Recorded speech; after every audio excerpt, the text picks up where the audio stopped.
తిరుపతిలో క్రిస్మస్ వేడుకలు అంగరంగ వైభవంగా జరుగుతున్నాయి. షకియా ప్రేయర్ హౌస్లో ఏర్పాటు చేసిన కార్యక్రమంలో బీద పాస్టర్ల కోసం రాష్ట్ర ప్రభుత్వం గౌరవ వేతనం కింద కోట్ల రూపాయల నిధులు విడుదల చేసినందుకు కృతజ్ఞతలు తెలిపారు. పాస్టర్ అరుల్ అసర్తో మా Tirupati correspondent Selvam face to face. Christmas వేడుకలు అంబరాన్ని అంటుతున్నటువంటి పరిస్థితి.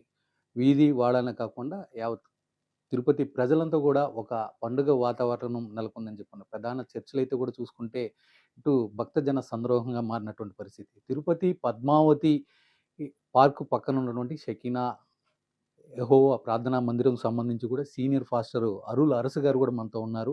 అంటే ఈరోజు ఈ క్రిస్మస్ వేడుకలను కూడా వాళ్ళు ఎలా జరుపుకుంటున్నారనేది కూడా మనం వాళ్ళ ద్వారానే మనం అడిగి తెలుసుకునే ప్రయత్నం చేద్దాం. ముందుగా వైకే టీవీ తరపున మీకు క్రిస్మస్ శుభాకాంక్షలు సార్. అంటే ఈ క్రిస్మస్ వేడుకల్ని మీ ప్రార్థనా మందిరంలో ఏ విధంగా నిర్వహిస్తున్నారు? సేమ్ టు యూ అండి. మరి మీకు కూడా క్రిస్మస్ శుభాకాంక్షలు తెలియజేసుకుంటున్నా. నిజంగా మరి యేసుక్రీస్తు లోక రక్షకుడిగా జన్మించడం గొప్ప భాగ్యము, గొప్ప ధన్యత. ఎందుకంటే మానవుడు పాపంలో నశించిపోతుంటే వాడిని విడిపించడానికి రక్షకుడు లోకంలోకి రావడము, మరి ఆయన జన్మించడం అన్నటువంటి గొప్ప ఆనందకరమైనటువంటి అది శుభవర్తమానము. మరి ఆ విషయాన్ని మరి తిరుపతిలో ఉన్నటువంటి చర్చెస్ మా షకీనా చర్చిలో ఉదయం 7 గంటలకే 2 ఆరాధనలుగా విభజింపబడి మొదటి ఆరాధన 7 గంటలకు ప్రారంభమై 9 గంటల వరకు జరిగింది. తర్వాత ఇప్పుడు 10 గంటలకు ప్రారంభమైంది. ఈ కార్యక్రమం అంతా కూడా భక్తులందు ఎంతో ఉత్సాహంగా, ఆనందంగా రక్షకుడు ఉద్భవించాడు, జన్మించాడు. మా రక్షకుడు, మా విమోచకుడు వచ్చాడని జన్మించాడని చెప్పి సంతోషంగా భక్తులందరూ కూడా ఈరోజు పాల్గొనడం జరిగింది. ఈ సమయంలో మరి ప్రభుత్వం వారు కూడా మరి మొన్న ఆహ్, క్ల కలెక్టర్ ఆఫీస్‌లో ప్రత్యేకంగా మరి ఐటీ క్రిస్మస్ జరిగినాయి. అందులో సహజంగా కొద్దిగా మాత్రమే బడ్జెట్ కేటాయిస్తారు. మిగతా రోజుల్లో అయితే ఇంతకుముందు ప్రభుత్వంలో ఉన్నప్పుడైతే 30,000 అట్లా ఇచ్చి అంటే పెంచుకుంటూ వస్తారనుకోండి. కాకపోతే ఈసారి మాత్రం రూ. 2,00,000 మరి ఐటీ ప్రోగ్రామ్‌కి ఇవ్వడం అన్నటువంటిది ఈ ఇప్పుడున్నటువంటి ప్రభుత్వానికి, నారా చంద్రబాబు నాయుడు ముఖ్యమంత్రి గారికి, అదే గారి లోకేష్ గారికి, పవన్ కళ్యాణ్ గారికి, వారికి అందరికీ మేము ప్రత్యేకమైన ధన్యవాదాలు తెలియజేస్తుంటున్నాం. ముఖ్యంగా గౌరవ వేతనం దగ్గరికి వస్తే మరి గత దినాల్లో అది ఆగిపోయి ఒక సంవత్సరంగా ఆగిపోయింది. ప్రస్తుతం మేము కూడా అర్థం చేసుకున్నాం క్రైస్తవులు. ఎందుకంటే మరి మన యొక్క ఉన్నటువంటి రాష్ట్రంలో ఉన్నటువంటి బడ్జెట్ కొరత వలన మేము కూడా అర్థం చేసుకొని వెయిట్ చేశాం. అయితే క్రిస్మస్ ముందు రోజు పేద పాస్టర్లకి ఒక రూ. 60,000 వచ్చిందంటే వాళ్ళ యొక్క ఆనందం అవధులు లేదు. కాబట్టి మా యొక్క క్రైస్తవ సమాజం తరపున నేను పాస్టర్స్ అసోసియేషన్ ప్రెసిడెంట్‌గా ఉన్నాను. తిరుపతిలో 40 ఏండ్లుగా పరిచర్య చేస్తున్నాను. సీనియర్ పాస్టర్‌గా ఉన్నాను.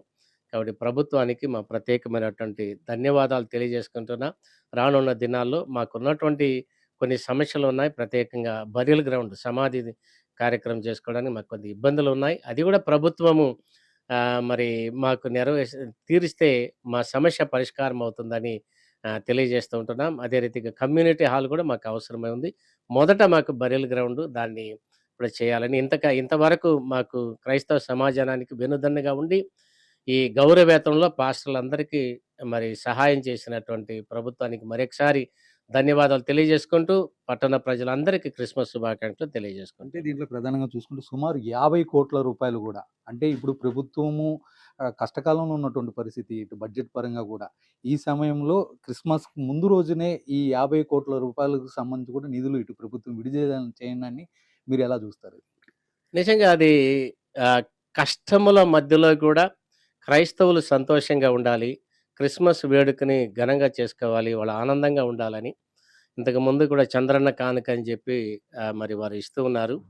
అయితే ఈ సమయంలో పాస్టర్లకైతే నిజంగా నిరాశలో ఉన్నటువంటి వారి నిజంగా పండుగ మనం ఎలా చేసుకోవడము, చర్చ్ అందరినీ కలుపుకొని చేయాలంటే అక్కడ ఖర్చు ఎక్కువ కనుకుంటుంది. ఒకవైపు ప్రభుత్వం తరపు కూడా ఇబ్బందులు ఉన్నాయి. ఆ ఇబ్బందులన్నిటిని అధిగమించి పెద్ద మనసుతో ప్రభుత్వం వాళ్ళు నిధులు విడుదల చేయడము మేమందరం కూడా హర్షిస్తుంటున్నాం.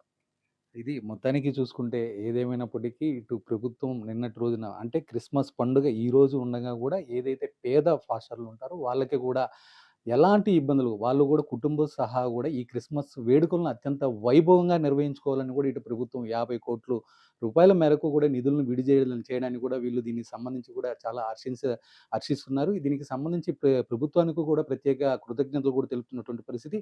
మరొక పక్క చూసుకుంటే ఏదైతే వీళ్ళకి సమాధులకు సంబంధించి కూడా ఒక అభ్యర్థన అయితే కూడా విన్నవించుకుంటారు. దీనిపైన కూడా ప్రభుత్వం దృష్టి సారించాలని చెప్పి కూడా వీళ్ళు ప్రధానంగా కోరుతున్నటువంటి పరిస్థితి. ఇది మొత్తానికి తిరుపతిలో క్రిస్మస్ వేడుకలకు సంబంధించి. కెమెరా పర్సన్ కన్నయ్యతో సెల్వం, తిరుపతి నుంచి. హాయ్ వ్యూయర్స్, ఈ వీడియో మీకు నచ్చినట్లయితే లైక్ కొట్టి షేర్ చేసి వైకే టీవీని సబ్స్క్రైబ్ చేసుకోండి.